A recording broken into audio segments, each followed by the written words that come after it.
One thing about us humans, the human race, is that we are given to forgetting. We sometimes fail to recognize or to remember that in essence, we are defaulted to bloodline careers. We are defaulted to bloodline talents, gifts, and anointing. And when we forget about this or fail to realize this reality, we are bound to be struggling in the wrong area. We are bound to pick the wrong careers. We are actually destined to be of low caliber, to be mediocre, simply because we are not tapping into the cornucopia of the potential that is actually in the blood, in the genes, in our DNA. Now, we have gotten to realize that Africa is a big attraction, and it continues to attract other people from other continents. We think that this is a recent thing, but when we go right up the ladder, back into the past, we find that Greeks and Romans, their gods, when they got bored, when they were sick of the things happening in Europe, and they wanted a breath of fresh air and they wanted to go on vacation, they came to Africa. They are gods. No wonder why they are still flocking here. You know, they are taking after their gods. But we have also got a thing or two to learn from the Greeks themselves. You know, when we talk about these bloodline talents, these bloodline gifts and anointing, this bloodline potential, we have actually talked about the call to maybe do a posthumous census, skills survey, a survey of talents. You know, nations can conduct what they call manpower surveys, now generally referred to as skills surveys, human capital survey. Now, when we are talking of bloodline talents, gifts, and anointing, we talk of a posthumous survey of the talents of our ascendants, those who came before us and from whom we descend as their descendants. And we want to carry out these surveys to establish the areas of occupations, the careers to which we are defaulted. We want to establish our default careers and areas of operation, the aspects of work, economic activities to which we are defaulted, our default careers. And we can only do this by reference to the careers that were common and popular within our bloodline among our ascendants, and looking at the kinds of areas in which our attendants were the creme de la creme, where our ascendants were high flyers, where they left landmarks, super achievements, and great exploits. We want to look at all those things, to investigate, to research, to do a survey of the skills within our bloodline, within our DNA, so that we can then be able to relate those careers, those areas of specialization or occupations that were identified with our ancestors, with our lineage, and compare them with the kinds of occupations that are currently prevalent, the kinds of careers that are on the market, and try and see how we can align with those careers and disciplines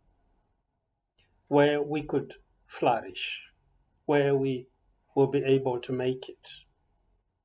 And why I was saying that we have a thing or two to learn from the Greeks. You know, the Greeks, at the peak of their civilizations, they had poets, they had playwrights, they had musicians, they had warriors, they have had sculptors, various artists, performers, theater, and so on and so forth. And among all these actors and players, within the type of economy that is now called the orange economy, largely consisting of the arts, they had a poet named Simonides. And this Simonides guy was a poet specializing in writing very short poems. And these poems were called epitaphs. And these epitaphs are poems that are actually written on the gravestones of the dead. They are an epitome of the milestones, the super achievements, the exploits, the careers of the dead.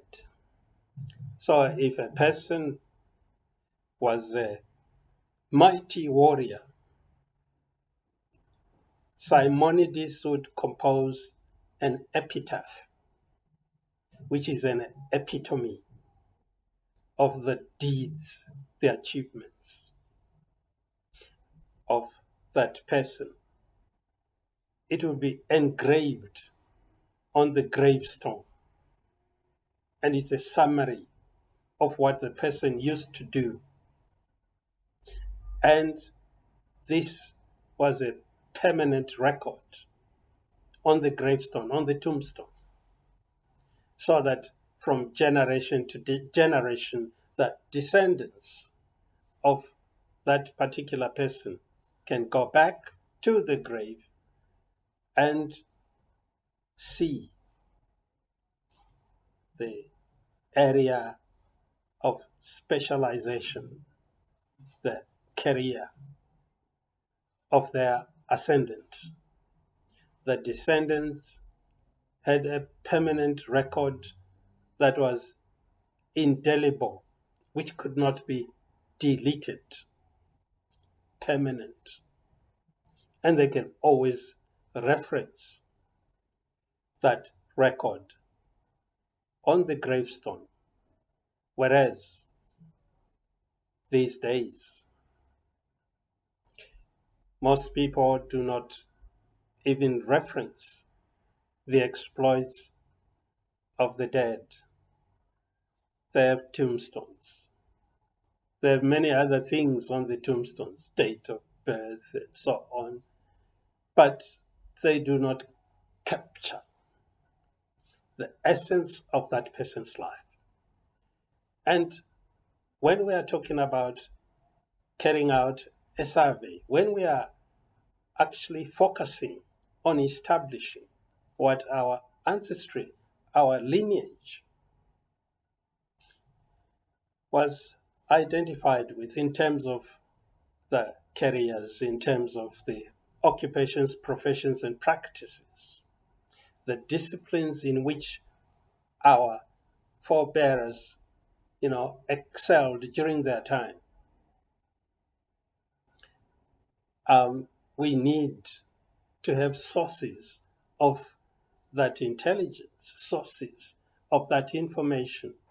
But when the records are not available and the stories from orature, from oral accounts have faded, or we didn't have access to the elders who knew about the exploits of our ancestors, then we have no basis for carrying out the survey. But the Greeks, through Simonides, they had this permanent record and have, no cause to worry about information concerning the departed, concerning their ancestors, concerning the personages in their lineages. But we are intelligence poor. We are information poor. We have no reference because the graves of our ancestors may not be marked, may not have these gravestones, these tombstones, with information concerning what they used to do. And sometimes those graves are not even known. Nobody knows where they are.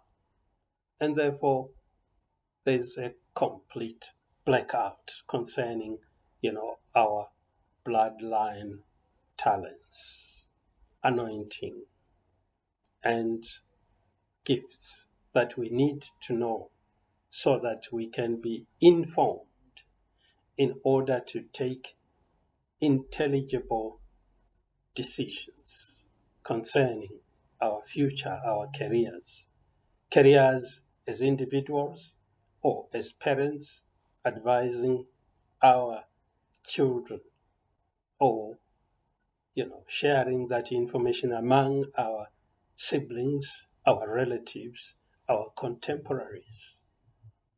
So the Greeks have some perspective from which we can learn concerning the importance of their epitaphs as captured by Simonides, the poet, the epitaphist.